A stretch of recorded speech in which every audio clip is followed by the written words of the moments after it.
FIR பணிகளுக்கு பின் தமிழகத்தின் இறுதி வாக்காளர் பட்டியல் இன்று வெளியாகிறது. அதன் பிறகு தமிழக தலைமை தேர்தல் அதிகாரி அர்ச்சனா பட்நாயக் மாநிலம் முழுவதும் உள்ள இறுதி வாக்காளர் பட்டியல் தரவுகளை வெளியிடுகிறார். சென்னை ஆழ்வார்பேட்டையில் உள்ள இல்லத்தில் முதல்வர் ஸ்டாலினை காங்கிரஸ் பொதுச் செயலாளர் KC வேணுகோபால் சந்தித்தார். காங்கிரஸ் மேலிட பொறுப்பாளர் கிரீஷ் சோடங்கர், செல்வ பெருந்தகை உள்ளிட்டோரும் உடனிருந்தனர். இந்தியாவின் AI உச்சி மாநாடு உலகிற்கு ஒரு திருப்பு முனை என பிரதமர் மோடி தெரிவித்தார். இந்த மாநாட்டில் உலக தலைவர்களையும் தொழில்நுட்ப தலைமை நிர்வாக அதிகாரிகளையும் சந்திக்கும் வாய்ப்பு எனக்கு கிடைத்தது என்றார். உலகளாவிய AI நிகழ்வை காங்கிரஸ் தனது இழிவான அரசியலுக்கான தளமாக மாற்றியது என பிரதமர் மோடி தெரிவித்தார். ஏற்கனவே நீங்கள் நிர்வாணமாகத்தான் இருக்கிறீர்கள் என்றார். இந்தியாவின் முதல் அதிவேக நமோ பாரத் ரயில் சேவை மற்றும் மீரட் மெட்ரோ சேவையை பிரதமர் மோடி கொடியசைத்து தொடங்கி வைத்தார். மணிக்கு 180 கிலோமீட்டர் வேகத்தில் இயங்கும் இந்த ரயில் டெல்லி மீரட் வழிப்பாதையில் இயக்கப்பட உள்ளது. அமெரிக்கா முதலில் 50% என அதிக சதவீத வரி அறிவித்தாலும் பின்னர் அது 18% குறைக்கப்பட்டுள்ளது. இது இந்தியாவின் பொருளாதார வளர்ச்சிக்கு உறுதுணையாக இருக்கும் என துணை ஜனாதிபதி CP ராதாகிருஷ்ணன் தெரிவித்தார். மனதின் குரல் நிகழ்ச்சியில் பிரதமர் மோடி முன்னாள் முதல்வர் ஜெயலலிதா குறித்து புகழ்ந்து பேசினார். ஜெயலலிதா ஒரு சிறந்த தலைவர், அவருடைய பெயரை சொன்னால் மக்கள் முகத்தில் பிரகாசம் வருகிறது என்றார். ஜெயலலிதாவின் சிந்தனை மிகவும் தெளிவானது என பிரதமர் புகழாரம் சூட்டினார். உலக நாடுகள் மீதான வரியை 10% இருந்து 15% ட்ரம்ப் உயர்த்திய நிலையில் இந்தியா அமெரிக்கா இடையே நாளை நடக்கவிருந்த இடைக்கால வர்த்தக ஒப்பந்த பேச்சுவார்த்தை ஒத்திவைக்கப்பட்டுள்ளது. திருச்சியில் திமுக மாநில மாநாடு மார்ச் 9 நடக்கவுள்ள நிலையில் மார்ச் 9 திருச்சியில் மெயின் பிக்சர் என முதல்வர் ஸ்டாலின் கூறியுள்ளார். மக்களுக்காக கொடுத்தால் அது திமுக அரசு, மக்களிடமிருந்து எடுத்தால் அது மத்திய பாரதிய ஜனதா அரசு. திராவிட மாடல் அரசுக்கும் தமிழகத்தில் டப்பா இன்ஜினை ஓட்ட நினைக்கும் பாரதிய ஜனதா அரசுக்குமான வேறுபாடு இதுதான் என முதல்வர் ஸ்டாலின் கூறியுள்ளார். திருப்பூரில் பயங்கரவாத சதித்திட்டம் தீட்டிய 8 பயங்கரவாதிகளை டெல்லி போலீசார் வந்து கைது செய்யும் வரை திமுக அரசின் ஆன்டி டெரரிசம் ஸ்குவாட் என்ன செய்து கொண்டிருந்தது என எடப்பாடி பழனிசாமி கேள்வி எழுப்பியுள்ளார். தமிழக மக்களை எல்லாம் கடன்காரர்களாக்கியவர் ஸ்டாலின் என பழனிசாமி குற்றம் சாட்டினார். ஈழ தமிழர்களுக்கு துரோகம் செய்த கட்சி திமுக என்றார். தமிழக மக்கள் தாவேக தலைவர் விஜயை தங்கள் குடும்பத்தில் ஒரு பிள்ளையாக பார்க்கிறார்கள். இது அரசியல் பார்வையாளர்களுக்கு புரியும், விசிலை ஊதுவோம் என நாஞ்சில் சம்பத் கூறினார். சென்னை மாதவரத்தில் நடந்த பிரச்சார கூட்டத்தில் பங்கேற்ற அதிமுக பொதுச் செயலாளர் பழனிசாமி தீபாவளி பண்டிகைக்கு பெண்களுக்கு பட்டுப்புடவை வழங்கப்படும் என வாக்குறுதி அளித்தார். சென்னை மாநகர் என்பது தங்களின் கோட்டை என்ற இருமாப்புடன் திமுகவினர் இருக்கின்றனர். ஆனால் சென்னை மக்கள் வருகிற தேர்தலில் திமுகவுக்கு சம்மட்டியடி கொடுக்கப் போவது உறுதி என அண்ணாமலை கூறினார். அசாம் முன்னாள் காங்கிரஸ் தலைவர் பூபேன் குமார் போரா பாரதிய ஜனதாவில் அதன் மாநில பிரிவு தலைவர் திலீப் சைக்கியா முன்னிலையில் இணைந்தார். திமுக பிரைவேட் லிமிடெட் கம்பெனிக்கு உதயநிதி MD, சபரீசன் CEO என அண்ணாமலை தெரிவித்தார். கோர்ட் கொட்டினால்தான் உதயநிதி அமைதி காப்பார் என்றார். அமெரிக்க அதிபர் டொனால்டு டிரம்பிற்கு சொந்தமான புளோரிடாவில் உள்ள மாரியோ லோகோ சொகுசு விடுதிக்குள் அத்துமீறி நுழைய முயன்ற ஆயுதம் ஏந்திய நபர் ஒருவரை பாதுகாப்பு படையினர் சுட்டுக் கொன்றனர். மக்களின் நம்பிக்கையை இழந்த திமுக தோல்வி பயத்தில் தேடி தேடி அரசியல் உறவுகளை சேர்த்துக் கொண்டிருக்கிறது. ஆனால் மக்கள் ஆதரவுடன் மகத்தான மக்களாட்சியை வெல்லப் பெறப் போகிறார் விஜய் என ஆதவ் அர்ஜுனா கூறியுள்ளார். வேலூர் அகரஞ்சேரியில் தாவேக தலைவர் விஜய் பங்கேற்கும் நிர்வாகிகள் சந்திப்பில் QR குறியீடு நுழைவுச்சீட்டு வழங்கப்பட்டுள்ளவர்கள் மட்டுமே அனுமதிக்கப்படுவார்கள். விஜயின் பிரச்சார வாகனங்களில் பின்தொடர வேண்டாம் என தாவேக தலைமை அறிவித்துள்ளது. சட்டம் ஒழுங்கு சீர்கேட்டோடு பயங்கரவாதிகள் மற்றும் அவர்களுக்கு ஆதரவானவர்களின் நடமாட்டமும் அதிகரித்திருப்பது மக்கள் பாதுகாப்பில் திமுக தோல்வியடைந்திருப்பதையே வெளிப்படுத்துகிறது என தினகரன் தெரிவித்தார். திமுகவை அழித்துவிடலாம் என்று சிலர் பகல் கனவு காண்கின்றனர். திமுகவை யாராலும் எந்த நேரத்திலும் அழிக்க முடியாது என கோவையில் நடந்த இளைஞரணி மாநாட்டில் துணை முதல்வர் உதயநிதி பேசினார். புனித ரமலான் மாதத்தில் ஆப்கானிஸ்தான் மீது பாகிஸ்தான் நடத்திய வான்வழி தாக்குதலை இந்தியா கடுமையாக கண்டிப்பதாக வெளியுறவு அமைச்சக செய்தி தொடர்பாளர் ரந்தீர் ஜெய்ஸ்வால் கூறியுள்ளார். மதுரை மீனாட்சி மண்ணில் மகத்தான நிகழ்வாக வஉசி சிலையை அமைக்கும் ACS அவர்களுக்கும் சிலையை வடிவமைக்கும் ஸ்தபதிக்கும் நன்றி. நிச்சயமாக வஉசி சிலையை திறக்க பிரதமர் மோடி வருவார் என துணை ஜனாதிபதி CP ராதாகிருஷ்ணன் தெரிவித்தார். அமைச்சர் மா சுப்பிரமணியன் தொடர் காய்ச்சல் காரணமாக சென்னை கிண்டியில் உள்ள அரசு மருத்துவமனையில் அனுமதிக்கப்பட்டுள்ளார். அங்கு அவருக்கு தீவிர சிகிச்சை அளிக்கப்பட்டு வருகிறது. அதிமுக ஆட்சி அமைந்தால் மீனவர்களுக்கான நிவாரண நிதி 8,000 ரூபாயிலிருந்து 12,000 ரூபாயாக உயர்த்தி வழங்கப்படும் என பழனிசாமி வாக்குறுதி அளித்துள்ளார். தமிழன் என்ற இனம் 3000 ஆண்டிற்கு முன்பிருந்த இனம் என்பதை சொல்ல மனமில்லாத மோடிக்கு திடீரென்று தமிழ் மீது பாசம் வருகிறது என அமைச்சர் கீதா ஜீவன் தெரிவித்தார். திருப்பூரில் பயங்கரவாத அமைப்பிற்கு ஆதரவாக செயல்பட்ட 6 பேரை டெல்லி போலீசார் கைது செய்துள்ளனர். அமைதி பூங்காவாக திகழ்ந்த தமிழகத்தில் கடந்த 5 ஆண்டுகளாக அராஜகங்களையும் அட்டூழியங்களையும் வளரவிட்டதுதான் திமுக ஆட்சியின் சாதனை என வானதி கூறியுள்ளார். மணிசங்கர் ஐயர் எங்கள் கட்சியில் அங்கம் வகிக்கவில்லை. அவருக்கும் எங்களுக்கும் எந்த தொடர்பும் இல்லை. அவரை போன்ற வாடகை குரல்களுக்கு எங்கள் கட்சியில் இடமில்லை என காட்டமாக காங்கிரஸ் நிர்வாகிகள் விமர்சித்து வருகின்றனர். சினிமா தயாரிப்பாளர் சங்க தேர்தலில் ஓட்டளிக்க வந்த தேமுதிக பொருளாளர் சுதீஷிடம் தேமுதிக கூட்டணியால் விஜயகாந்த் ஆன்மா மன்னிக்காது என்று எதிர்க்கட்சியினர் சொல்கிறார்களே என்ற கேள்விக்கு இது சினிமா நிகழ்ச்சி, அரசியல் பேச வேண்டாம் என பதிலளித்து சென்றார். கேரளாவில் மூளைச்சாவு அடைந்த 10 மாத குழந்தையின் உடல் உறுப்புகள் தானம் செய்யப்பட்டது. உறுப்பு தானம் செய்த குழந்தையின் பெற்றோரின் தியாகத்தை வணங்குகிறேன் என மனதின் குரல் நிகழ்ச்சியில் பிரதமர் மோடி பேசினார். தொகுதி பங்கீடு பேச்சுவார்த்தைக்கு பின் அண்ணா அறிவாலயத்தில் செய்தியாளர்களிடம் பேசிய இந்திய யூனியன் முஸ்லீம் லீக் தலைவர் காதர் மொய்தீன் 5 தொகுதிகள் ஒதுக்க வேண்டும் என வலியுறுத்தப்பட்டதாக கூறினார். மத்திய மாநில இரு அரசுகளும் ஒருங்கிணைந்து செயல்படுவது அப்பகுதியின் முன்னேற்றத்திற்கு உறுதுணையாக இருக்கும் என துணை ஜனாதிபதி CP ராதாகிருஷ்ணன் தெரிவித்தார். கோவையில் துணை முதல்வர் உதயநிதி தலைமையில் திமுக இளைஞரணி மேற்கு மண்டல மாநாடு நடந்தது. அதில் பேசிய உதயநிதி, தமிழகத்தில் எத்தனை ஓட்டுச்சாவடிகள் உள்ளது என்றே தெரியாமல் பல கட்சிகள் உள்ளன என்றார். திருப்பூரில் பயங்கரவாத சதித்திட்டம் தீட்டிய 8 பயங்கரவாதிகளை டெல்லி போலீசார் கைது செய்துள்ளனர். தமிழகத்தின் சட்டம் ஒழுங்கை பாதுகாக்க வேண்டிய திமுக அரசு என்ன செய்ததென மத்திய அமைச்சர் எல் முருகன் கேள்வி எழுப்பியுள்ளார். திமுக கூட்டணியில் காங்கிரஸ் இருக்குமா இருக்காதா என்பதே கேள்விக்குறியாக உள்ளது. ஆனால் NDA கூட்டணி வலுவான மற்றும் வலிமையான கூட்டணியாக உள்ளது என மத்திய அமைச்சர் எல் முருகன் கூறினார். திமுகவை வலுவாக எதிர்த்தவர் ஜெயலலிதா. OPS இதுவரை பசுந்தோல் போர்த்திய புலியாக இருந்திருக்கிறார். சட்டசபையில் OPS ஆதரவு MLA பேசியது அதிமுக தொண்டர்களை காயப்படுத்தியுள்ளது என TTV தினகரன் கூறியுள்ளார். ஜனநாயகன் படத்தை முடக்கினாலும் ஜனநாயகத்தை காக்கும் ஒரே குரல் தாவிக தலைவர் விஜயின் குரல்தான். தமிழகத்தை விஜய்தான் ஆழ்வார் என செங்கோட்டையன் தெரிவித்துள்ளார். முதல்வர் ஸ்டாலின் எரிச்சலின் உச்சக்கட்டத்திற்கு போய்விட்டதாக அதிமுக முன்னாள் அமைச்சர் செல்லூர் ராஜு கூறினார். எத்தனை கூட்டணி சேர்த்தாலும் திமுக மூழ்கப் போகும் கப்பல் என்றார். சட்டசபை தேர்தலில் தாவிக தலைவர் சென்னை பெரம்பூர் மற்றும் திருச்சி கிழக்கு தொகுதிகளில் போட்டியிடலாம் என ஆதவ் அர்ஜுனா தெரிவித்துள்ளார். தமிழகத்தில் முழுநேர DGP நியமிக்கப்படாததால் சட்டம் ஒழுங்கு மிகவும் மோசமாக உள்ளதாக அதிமுக பொதுச் செயலாளர் எடப்பாடி பழனிசாமி கூறியுள்ளார். தொகுதி பங்கீடு தொடர்பாக மக்கள் நீதி மய்யம் கட்சியுடன் திமுக நாளை பேச்சுவார்த்தை நடத்துகிறது. மதிமுக பாமகவுடனும் திமுக நாளை பேச்சுவார்த்தை நடத்துகிறது. தாவேகாவும் காங்கிரசும் கூட்டணி அமைத்தால் 234 தொகுதிகளிலும் வெற்றி பெறும். ராகுலும் விஜயும் ஒரே மேடையில் நின்றால் திமுகவினருக்கு மாரடைப்பு ஏற்படும் என தாவேகா நிர்வாகி நாஞ்சில் சம்பத் கூறினார். சட்டசபை தேர்தலில் வெற்றி பெறும் கூட்டணியில் இடம்பெறுவோம். இதுபற்றி ராமதாஸ் விரைவில் அறிவிப்பார். கண்டிப்பாக கூட்டணி அமைத்துத்தான் தேர்தலை சந்திப்போம் என்று MLA அருள் கூறினார். நேரு அடித்த கொள்ளையில் ஸ்டாலின் உதயநிதிக்கும் பங்கு உள்ளது என பாரதிய ஜனதா மாநில செயலாளர் வினோஜ் P. செல்வம் தெரிவித்தார். திமுக அமைச்சர்களுக்கு ஆபத்து என்றார். தேசியவாத காங்கிரஸ் தலைவர் சரத்பவார் நீர்ச்சத்து குறைபாடு காரணமாக புனேயில் உள்ள ஹாஸ்பிட்டலில் அட்மிட் செய்யப்பட்டார். அவரது உடல்நிலை சீராக உள்ளது. விரைவில் அவர் டிஸ்சார்ஜ் செய்யப்படுவார் என ஹாஸ்பிட்டல் நிர்வாகம் தெரிவித்துள்ளது. திமுகவினர் நடத்தும் ஹாஸ்பிட்டலுக்கு போகாதீங்க என பழனிசாமி எச்சரித்துள்ளார். ஆபத்தை விலை கொடுத்து வாங்காதீர்கள் என்றார். சட்டசபை தேர்தலில் இளைஞர்களுக்கு அதிக வாய்ப்பு தரப்படும் என உதயநிதி தெரிவித்தார். 50 நாள் உழைப்பு 5 வருஷத்தை காப்பாற்றும் என்றார். வெளிநாட்டு பிரதிநிதிகள் பங்கேற்ற AI மாநாட்டில் சட்டையை கழற்றி காங்கிரசார் நடத்திய போராட்டத்தை ஏற்றுக்கொள்ள முடியாது என அகிலேஷ் யாதவ் தெரிவித்துள்ளார். இது நாட்டுக்கே அவமானத்தை ஏற்படுத்தும். இது மாதிரியான போராட்டம் கண்டனத்துக்கு உரியது என்றார்.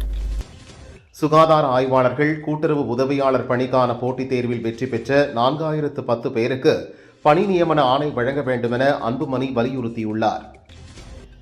சென்னை அண்ணா அறிவாலயத்தில் திமுக உடனான தொகுதி பங்கீடு பேச்சு குறித்து பேட்டியளித்த போது இந்திய யூனியன் முஸ்லீம் லீக் கட்சித் தலைவர் காதர் மொஹிதீன் மயங்கி விழுந்தார். அவரை அக்கட்சியினர் தூக்கிச் சென்று முதலுதவி அளித்தனர். தற்போது அவர் நலமாக இருப்பதாக அக்கட்சியினர் தெரிவித்துள்ளனர். தமிழகத்தில் திமுகவுக்கு விலை போன கட்சிகளுக்கு மத்தியில் பயம் காட்டிய கட்சி தமிழக வெற்றிக் கழகம் என நாஞ்சில் சம்பத் பேசினார். கொள்கைக்காக திமுக கூட்டணி உருவாகியுள்ளது. அதனால் நிச்சயமாக எந்த பிரச்சனையும் இல்லாமல் தொகுதி பங்கீடு பேச்சுவார்த்தை நடக்கும் என்றார் கனிமொழி. தேர்தல் வந்துவிட்டால் ஐசிஏ எனப்படும் இன்கம் டாக்ஸ், சிபிஐ, இடி ஆகியவற்றை பாரதிய ஜனதா பயன்படுத்தி விடுவார்கள் என கூறினார். பொள்ளாச்சியில் ரூபாய் 9 கோடி மதிப்பில் கட்டப்பட்டுள்ள புதிய பேருந்து நிலையத்தை துணை முதல்வர் உதயநிதி திறந்து வைத்தார். 38 ஊரக குடியிருப்புகளுக்கு கூட்டு குடிநீர் திட்டத்தின் மறுசீரமைப்பு பணியையும் தொடங்கி வைத்தார். நாளை மனிதநேய மக்கள் கட்சியுடனும் வரும் 26ஆம் தேதி மார்க்சிஸ்ட் கம்யூனிஸ்ட் கட்சியுடனும் திமுக தொகுதி பங்கீடு பேச்சுவார்த்தை நடத்துகிறது. 400 ஆண்டுகளாக கும்பாபிஷேகம் நடைபெறாத 4332 கோயில்களில் திமுக ஆட்சியில் கும்பாபிஷேகம் நடத்தப்பட்டுள்ளதாக தமிழக அரசு தெரிவித்துள்ளது. ஆதிதிராவிடர் பழங்குடியினர் வாழும் பகுதிகளில் உள்ள கோயில்கள் மற்றும் கிராம கோயில்களின் திருப்பணிகளுக்காக ரூபாய் 212 கோடி நிதி உதவி வழங்கப்பட்டுள்ளதாக கூறியுள்ளது. திமுகவுடன் தொகுதி பங்கீடு குறித்து பேச்சுவார்த்தை நடத்த கொங்குநாடு மக்கள் தேசிய கட்சி குழு அமைத்துள்ளது. 5 பேர் கொண்ட குழுவை அக்கட்சியின் பொதுச் செயலாளர் ஈஸ்வரன் அமைத்துள்ளார்.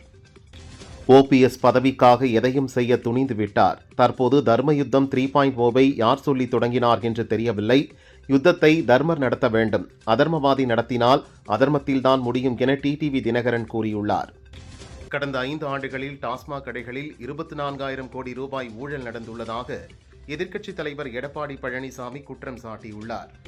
சட்டசபை தேர்தலை ஒட்டி கூட்டணி கட்சிகளுடனான தொகுதி பங்கீடு பேச்சுவார்த்தையை திமுக இன்று தொடங்குகிறது. முதற்கட்டமாக இந்திய யூனியன் முஸ்லீம் லீக் கட்சியுடன் திமுக பேச்சுவார்த்தை நடத்துகிறது. மோடியின் மதுரை கூட்டத்துக்கு பிறகு திமுக காணாமல் போகும் என மத்திய இணையமைச்சர் எல் முருகன் கூறியுள்ளார். சட்டசபை தேர்தலில் தாவிகவின் நிலைமை பரிதாபமாக உள்ளது. அதிமுக திமுக இடையேதான் போட்டி. தாவிக இந்த தேர்தலோடு முடிந்துவிடும் என முன்னாள் அமைச்சர் ராஜேந்திர பாலாஜி கூறியுள்ளார். துணை முதல்வர் உதயநிதி தலைமையில் கோவை கனியூரில் இன்று திமுக இளைஞரணி மேற்கு மண்டல நிர்வாகிகள் சந்திப்பு மாநாடு நடைபெறவுள்ளது. இதில் மாநில இளைஞரணி மாவட்ட, மாநகர செயலாளர்கள், எம்பிக்கள், எம்எல்ஏக்கள் உள்ளிட்டோர் பங்கேற்கின்றனர். தன்னை காப்பாற்றிக் கொள்ளவே அமைச்சர் நேரு மீது முதல்வர் ஸ்டாலின் வழக்கு பதிவு செய்யவில்லை என அதிமுக குற்றம் சாட்டியுள்ளது. பேயை விவாகரத்து செய்துவிட்டு பிசாசை திருமணம் செய்யாமல் இரண்டையும் அகற்றிவிட்டு தேவதையான எங்களை ஆட்சியில் அமர வைக்க வேண்டும் என சீமான் கூறியுள்ளார். மேற்கு மண்டலத்தில் ஓராண்டில் மட்டும் 103 வங்கதேசத்தினர் கைது செய்யப்பட்டுள்ள நிலையில் ஊடுருவல் அதிகரிப்பால் போலீசார் கண்காணிப்பை தீவிரப்படுத்தியுள்ளனர். சென்னையில் 3வது நாளாக தொடரும் புறநகர் மின்சார ரயில் சேவையில் பாதிப்பு. ரயில்கள் தாமதமாக இயக்கப்படுவதால் பயணிகள் கடுமையாக அவதிக்குள்ளாகினர். தமிழகத்தில் நாளை முதல் வரும் 25ஆம் தேதி வரை ஓரிரு இடங்களிலும், புதுச்சேரி மற்றும் காரைக்கால் பகுதிகளிலும் லேசான மழைக்கு வாய்ப்புள்ளதாக சென்னை வானிலை மையம் தெரிவித்துள்ளது. தென்மேற்கு வங்கக்கடலில் நிலை கொண்டுள்ள குறைந்த காற்றழுத்த தாழ்வு பகுதி ஆழ்ந்த காற்றழுத்த தாழ்வு பகுதியாக வலுப்பெற்றதாக இந்திய வானிலை மையம் தெரிவித்துள்ளது. அடுத்த 48 மணி நேரத்தில் ஆழ்ந்த காற்றழுத்த தாழ்வு பகுதி மேற்கு வடமேற்கு திசையில் நகரக்கூடும். கோவை மேட்டுப்பாளையத்தில் இருந்து ஊட்டி வரை இயக்கப்படும் மலை ரயில் கட்டணம் தற்போது 5% உயர்த்தப்படுவதாக தெற்கு ரயில்வே நிர்வாகம் அறிவித்துள்ளது. கட்டண உயர்வால் சுற்றுலா பயணிகள் அதிருப்தி அடைந்துள்ளனர். புறநகர் ரயில் சேவைகளில் மாற்றம் செய்யப்பட்டுள்ள நிலையில் கிண்டி, தாம்பரம் உள்ளிட்ட பல்வேறு வழித்தடங்களில் ஏப்ரல் 5ஆம் தேதி வரை கூடுதலாக 60 பஸ்கள் இயக்கப்படும் என மாநகர் போக்குவரத்து கழகம் தெரிவித்துள்ளது. திருச்சி ஆலந்தூர் பகுதியில் நடந்த ஜல்லிக்கட்டு போட்டியில் வீரர்கள் பலர் களம் இறங்கினர். அப்போது கொம்பில் மல்லிகைப்பூ சுற்றி வந்த காளையை வீரர்கள் சுற்றி வளைத்தனர். ஆனால் காளை வீரர்களை கதிகலங்க வைத்து திணறடித்தது. விறுவிறுப்பாக நடந்த போட்டியை மக்கள் ஆர்வமுடன் கண்டு ரசித்தனர். ஆபரேஷன் திரிசூலம் கீழ் காரைக்கால் நகர் பகுதி முழுவதும் உள்ள ரவுடிகளின் வீடுகளில் இன்று அதிகாலை முதல் 50க்கும் மேற்பட்ட போலீசார் அதிரடி சோதனையில் ஈடுபட்டனர். 10க்கும் மேற்பட்டோரை கைது செய்த போலீசார் தீவிர விசாரணை நடத்தி வருகின்றனர். முடிமாற்று அறுவை சிகிச்சை வழங்கும் நிறுவனங்கள் சுகாதார சான்றிதழ், மருந்தக உரிமம், இரத்த வங்கி உரிமம், லிப்ட் உரிமம் ஆகியவற்றை பெற்றிருக்க வேண்டும் என தமிழக அரசு வலியுறுத்தியுள்ளது. தகுதி வாய்ந்த தோல் மருத்துவர், பயிற்சி பெற்ற அறுவை சிகிச்சை நிபுணர் மட்டுமே அறுவை சிகிச்சை செய்ய வேண்டும் என்றும் அறிவுறுத்தியுள்ளது. ராமேஸ்வரத்திலிருந்து இலங்கைக்கு படகு மூலம் கடத்த இருந்த 9 கோடி ரூபாய் மதிப்பிலான 4.82 லட்சம் போதை மாத்திரைகள் பறிமுதல் செய்யப்பட்டது. 4 பேர் கைதாகினர். திருப்பூரில் கைதான வங்கதேசத்தைச் சேர்ந்த 6 பேர் பயங்கரவாத சதித்திட்டம் தீட்டியவர்கள் என தகவல்கள் வெளியாகியுள்ளது. பாகிஸ்தான் உளவுத்துறை மற்றும் வங்கதேசத்தைச் சேர்ந்த பயங்கரவாத அமைப்புகளுடன் இந்த 6 பேருக்கும் தொடர்பு என டெல்லி போலீசார் தெரிவித்துள்ளனர். தேனி காவலர் குடியிருப்பு அருகில் சாலையோரங்களில் அரசின் 3 மாத காலாவதியான மாத்திரைகள் கொட்டப்பட்டிருந்தது. அது வயிற்று வலிக்கான மாத்திரை என தெரியவந்துள்ளது. திருப்பத்தூர் மாவட்டம் கம்பிக்கொள்ளை பகுதிகள் வனவிலங்குகளை வேட்டையாடுவதற்காக பதுக்கி வைக்கப்பட்டிருந்த 4 நாட்டு துப்பாக்கி மற்றும் 14 நாட்டு வெடிகுண்டுகளை போலீசார் பறிமுதல் செய்தனர். தலைமறைவாக உள்ள சத்யநாதன் என்பவரை போலீசார் தேடி வருகின்றனர். கொடைக்கானலில் துணை நடிகை விஷ்ணுபிரியாவின் தந்தை சூரியநாராயணனை மர்ம நபர்கள் கொடூரமாக கொலை செய்தனர். கொலையாளிகளை போலீசார் தேடி வருகின்றனர். ஜம்மு காஷ்மீரின் பசர்குத் பகுதியில் பதுங்கியிருந்த ஜெய்ஷ் இ முகமது பயங்கரவாத அமைப்பைச் சேர்ந்த 2 பயங்கரவாதிகளை பாதுகாப்பு படையினர் சுட்டுக் கொன்றனர். இந்தியா பிரேசில் இடையேயான உறவு பாராட்டிற்குரியது. இரு நாடுகளும் ஜனநாயக சகோதரர்கள் என பிரேசில் அதிபர் லூயிஸ் இனாசியோ லூலா கூறியுள்ளார். மணிப்பூரில் 2023 நடந்த வன்முறை சம்பவத்தில் காயமடைந்த பாரதிய ஜனதா எம்எல்ஏ உங்சாகின் வால்டே காலமானார். அவருக்கு வயது 61. காயமடைந்த வால்டே தொடர் சிகிச்சை பெற்று வந்த நிலையில் சிகிச்சை பலனின்றி மரணமடைந்தார். சைபர் குற்றங்கள் குறித்து பொதுமக்களுக்கு தீவிரமாக விழிப்புணர்வு பிரச்சாரம் மேற்கொள்ளப்பட்டதன் மூலம் 2025 சைபர் குற்ற வழக்குகள் எண்ணிக்கை 17,264ஆகவும் மக்கள் இழந்த பணம் 644 கோடியாகவும் குறைந்துள்ளதாக மத்திய அரசு தெரிவித்துள்ளது. காசி, அயோத்தி ராமர் கோயில், டெல்லி செங்கோட்டை, சாந்தினி சவுக் சுற்றுவட்டார பகுதிகளில் உள்ள பழமையான கோயில்களில் வெடிகுண்டு வைத்து தாக்குதல் நடத்த பயங்கரவாதிகள் சதித்திட்டம் தீட்டியிருப்பதாக உளவுத்துறை எச்சரித்துள்ளது. அதனால் அந்த பகுதிகளில் பாதுகாப்பு பலப்படுத்தப்பட்டுள்ளது. மானாமதுரை ஆனந்தவள்ளி சோமநாதர் கோவிலில் 60 ஆண்டுகளுக்கு பிறகு புதிய தேர் வெள்ளோட்ட விழா வெகு விமரிசையாக நடைபெற்றது. கைலாய வாத்தியங்கள் முழங்க ஆயிரக்கணக்கான பக்தர்கள் கலந்து கொண்டு தேரை வடம் பிடித்து இழுத்தனர். T20 உலகக்கோப்பை சூப்பர் 8 சுற்றில் இந்திய அணிக்கு எதிரான போட்டியில் தென்னாப்பிரிக்க அணி 76 ரன்கள் வித்தியாசத்தில் வெற்றி பெற்றது. வேலூர் மாவட்டம் குடியாத்தம் அருகே காளியம்மன் பட்டியில் உள்ள காளியம்மன் கோவில் கும்பாபிஷேகம் வெகு விமரிசையாக நடைபெற்றது. திரளான பக்தர்கள் பங்கேற்று அம்மனை வழிபட்டு சென்றனர். தேனி கண்டமனூர் 7 நிலை ராஜகோபுரம் கொண்ட மகா காளியம்மன் கோவில் கும்பாபிஷேகம் வெகு விமரிசையாக நடைபெற்றது. மகா காளியம்மனுக்கு தீபாராதனை காட்டப்பட்டது.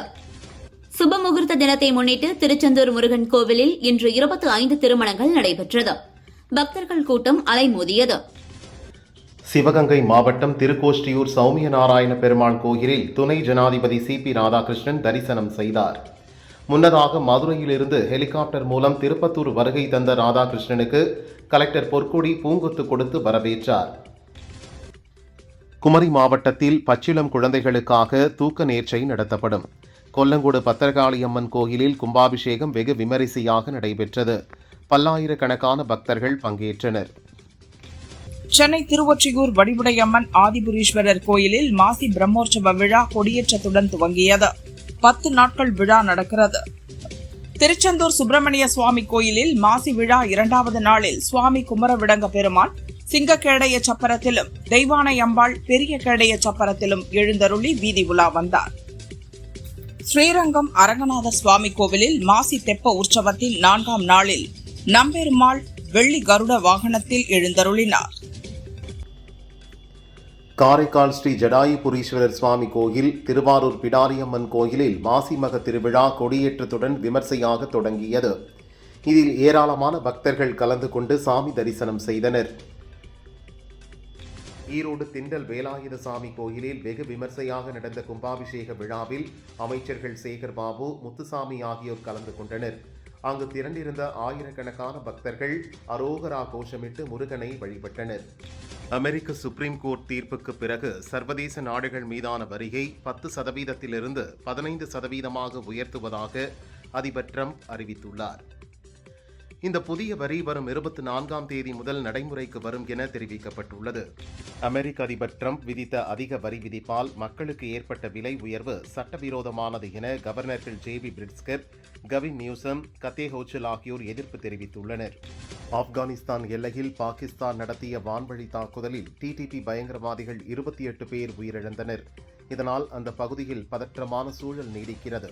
அமெரிக்க அதிபர் டிரம்ப் மார்ச் 31ஆம் தேதி சீனா செல்கிறார். 3 நாள் சுற்றுப்பயணம் மேற்கொள்ளும் அவர் சீன அதிபர் ஷி ஜின்பிங்குடன் பேச்சுவார்த்தை நடத்துகிறார். இரு தலைவர்களின் சந்திப்பு உலக நாடுகளிடையே பெரும் எதிர்பார்ப்பை ஏற்படுத்தியுள்ளது. அமெரிக்க அதிபர் டிரம்பின் புதிய வரி விதிப்பால் இதுவரை 18 லட்சம் கோடி ரூபாய் வசூலிக்கப்பட்டுள்ளது. இந்த தொகையை அமெரிக்க அரசு திருப்பி வழங்காது என டிரம்ப் திட்டவட்டமாக தெரிவித்துள்ளார். இந்திய அணி ஆல்ரவுண்டர் ஹர்திக் பாண்டியா தனது முன்னாள் மனைவி நடாஷா, அவரது மகன் அகஸ்தியாவிற்கு சுமார் 4 கோடி மதிப்பிலான லேண்ட் ரோவர் டிபெண்டன்ட் சொகுசு காரை பரிசாக வழங்கியுள்ளார். மைக்ரோசாஃப்ட் கேமிங் சிஇஓவாக இந்திய வம்சாவளியைச் சேர்ந்த ஆஷா சர்மா நியமிக்கப்பட்டுள்ளார். ஏஐ தொழில்நுட்பத் துறையில் அனுபவம் பெற்றுள்ள ஆஷா சர்மாவின் திறமை கேமிங் துறையில் மாற்றத்தை கொண்டு வரும் என பல்வேறு தரப்பினர் எதிர்பார்க்கின்றனர்.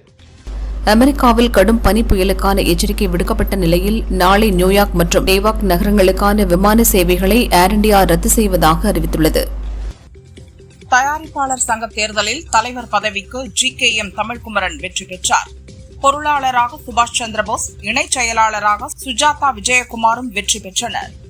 பிரம்மயுகம் படத்திற்காக சிறந்த மலையாள நடிகருக்கான பிலிம்பேர் விருதை மம்முட்டி வென்றார். விழாவில் அமரன் திரைப்படம் 8 விருதுகளை வென்றது குறிப்பிடத்தக்கது. நடிகர் தனுஷுடன் சமீபத்தில் காதல் கிசுகிசுகளில் சிக்கியுள்ளவர் நடிகை மிருணால் தாக்கூர். தெலுங்கு, ஹிந்தியில் நடித்து வரும் மிருணால் தனுஷ் நடித்த அசுரன், ராயன், மாரி, ராஞ்சனா, கேப்டன் மில்லர் படங்களில் தனுஷின் நடிப்பை பார்த்து வியந்திருக்கிறேன். அவருடன் நிச்சயமாக ஒரு நாள் இணைந்து பணியாற்ற விரும்புகிறேன் என்றார். நடிகர் விஜய் எனக்கு ரொம்ப பிடிக்கும். அரசியலுக்கு யார் வேண்டுமானாலும் வரலாம், ஆனால் மக்களுக்கு நல்லது செய்வதுதான் முக்கியம் என விஜயின் அரசியல் வருகை குறித்த கேள்விக்கு நடிகை ஐஸ்வர்யா ராஜேஷ் பதில் அளித்தார். மலையாளத்தில் மோகன்லால் மகன் ஏற்கனவே நாயகனாக அறிமுகமாகிவிட்டார். தற்போது அவரது மகளான விஸ்மாயா தொடக்கம் படத்தின் மூலம் நாயகியாக சினிமாவில் அறிமுகமாகிறார். ஜூட் ஆண்டனி ஜோசப் இயக்கியுள்ள இப்படத்தின் படப்பிடிப்பு தற்போது நிறைவடைந்துள்ளது. ஆகஸ்ட் 26ஆம் தேதி ஓணம் பண்டிகைக்கு படம் ரிலீஸ் ஆகும் என அறிவித்துள்ளனர். 2024 நாகஸ்வின் இயக்கத்தில் பிரபாஸ், தீபிகா படுகோனே, கமல், அமிதாப் பச்சன், திஷா பதானி என பலர் நடித்து வெளியான படம் கல்கி 2898 AD இந்திய அளவில் 1000 கோடிக்கு மேல் வசூலித்தது. இதன் 2ஆம் பாகத்தில் தீபிகா படுகோனே விலகினார். அதற்கு பதிலாக சாய் பல்லவி இணைந்ததாக சொல்கின்றனர். தற்போது 2ஆம் பாகத்தின் படப்பிடிப்பு துவங்கியுள்ளது. இதில் அமிதாப் பச்சன், கமல் நடிக்கும் காட்சிகளை படமாக்கி வருகின்றனர். இந்திய திரையுலகில் வழங்கப்படும் தனியார் விருதுகளில் முக்கியமாக பார்க்கப்படுவது பிலிம்பேர் விருதுகள். இதன் 70வது விருதுகள் வழங்கும் விழாவில் தமிழ் மொழி படங்களில் ராஜ்குமார் பெரியசாமி இயக்கத்தில் சிவகார்த்திகேயன், சாய் பல்லவி நடித்த அமரன் படம் சிறந்த திரைப்படம், சிறந்த நடிகர், சிறந்த நடிகை, சிறந்த இயக்குநர், சிறந்த இசையமைப்பாளர், சிறந்த பாடகர், பாடகி, ஒளிப்பதிவாளர் என 7 விருதுகளை வென்றுள்ளது. அஸ்வின் சந்திரசேகர் இயக்கத்தில் தெலுங்கில் உருவான கப்புள் ஃப்ரெண்ட்லி படம் தமிழிலும் டப் ஆகியுள்ளது. இதில் நாயகியாக நடித்த மானசா வாரணாசியின் நடிப்பை பலரும் பாராட்டியுள்ளனர்.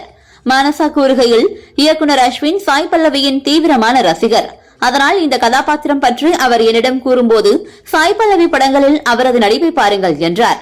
நானும் சாய் பல்லவி நடித்த படங்களை விடாமல் பார்த்து அவரது நடிப்பை முன்மாதிரியாக எடுத்துக்கொண்டுதான் இந்த படத்தில் நடித்துள்ளேன் என்றார். நடிகர் கவின் தற்போது நயன்தாராவுடன் ஹாய் மற்றும் பிரியங்கா மோகனுடன் ஒரு படத்தில் நடித்து வருகிறார். அடுத்து தண்டட்டி இயக்குநர் ராம் சங்கையா இயக்கவுள்ள படத்தில் நாயகியாக நடிக்கிறார். நாயகி தேர்வு தாமதமானதால் படப்பிடிப்பு துவங்கப்படாமல் இருந்தது. தற்போது லப்பர் பந்தில் நடித்த சஞ்சனா கிருஷ்ணமூர்த்தி நாயகியாக தேர்வாகியுள்ளாராம். விரைவில் படப்பிடிப்பு துவங்குகிறது. நடிகர் விக்ரம் தனது 63வது படமாக போடி கே ராஜ்குமார் இயக்கத்தில் நடிக்கவுள்ளார். விரைவில் படப்பிடிப்பு துவங்குகிறது. இந்த நிலையில் சமூக வலைதளங்களில் 4 படங்களில் ஒப்பந்தமாகியுள்ளதாக தெரிவித்துள்ளார்.